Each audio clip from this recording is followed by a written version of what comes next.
윤석열 대통령의 탄핵 심판. 그런데 문제는 헌법재판소가 아니었습니다. 진짜 충격적인 건 보수 진영 내부에서 균열이 일어나고 있다는 겁니다. 국민의힘 내부에서 이제 윤석열을 버려야 한다는 말이 나오기 시작했습니다. 특히 당 내에서 비윤석열계 의원들이 공개적으로 반기를 들고 나섰습니다. 심지어 몇몇 의원들은 탄핵을 지지하는 쪽으로 움직이고 있다는 말까지 나오고 있습니다. 친윤계 절대 용납할 수 없다며 강력 반발하고 있지만 당 지도부조차 내부 분열을 통제하지 못하는 상황입니다.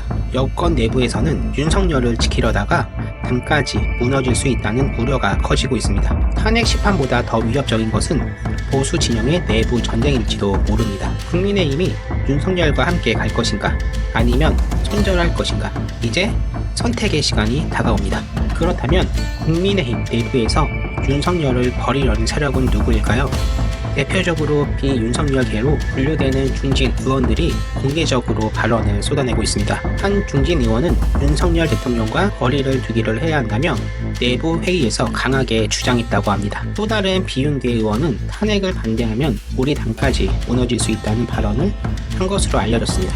이들은 윤석열 대통령이 계속 자리를 지키는 것이 보수 진영 몰락을 초래할 거라고 경고하고 있습니다. 하지만 친윤석열계 의원들은 이에 강하게 반발하며 내부 갈등이 폭발 지점까지 왔습니다. 한 친윤 의원은 배신자들은 절대 용서할 수 없다며 공개적으로 경고했습니다. 결국 국민의힘 내부에서는 친윤, 비윤 간의 전쟁이 벌어지고 있는 셈입니다. 윤석열은 끝까지 지켜야 한다는 세력과 손절해야 한다는 세력이 완전히 대립하고 있습니다. 이제 이 싸움은 단순한 의견 차이가 아니라 당이 생존을 걸고 벌이는 전쟁으로 번지고 있습니다. 그렇다면 전문가들은 이 사태를 어떻게 보고 있을까요? 정치 평론가들은 국민의힘이 윤석열을 끝까지 지킨다면 오히려 당이 무너질 수 있다고 분석하고 있습니다. 특히 한 정치 평론가는 지금 국민의힘은 윤석열을 지킬 것이냐 살아남을 것이냐의 기로에 서 있다고 말했습니다. 보수 진영 내부에서도 윤석열의 정치적 생명이 끝났다는 의견이 나오고 있습니다. 대중 반응은 더 뜨겁습니다. 온라인에서는 윤석열을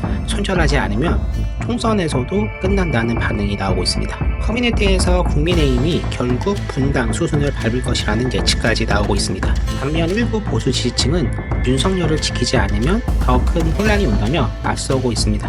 그렇다면 이 상황을 어떻게 해석해야 할까요? 개인적으로 이번 사태는 단순한 탄핵 심판이 아니라 보수 진영 내부 권력 재편의 신호탄이라고 생각합니다. 윤석열의 선택 그리고 국민의힘의 대응에 따라 대한민국 정치의 판이 완전히 바뀔 수 있습니다. 결국 윤석열 대통령의 선택이 국민의힘의 운명을 결정짓게 될 것입니다. 그가 끝까지 버틴다면 보수 진영은 더 큰 혼란에 빠질 수도 있습니다. 반면 만약 윤석열이 물러난다면 국민의힘은 새로운 권력 싸움에 직면하게 될 것입니다. 이제 대한민국 정치의 흐름이 크게 바뀔 중요한 기로에 서 있습니다. 여러분은 어떻게 생각하시나요? 댓글로 여러분의 의견을 남겨주세요.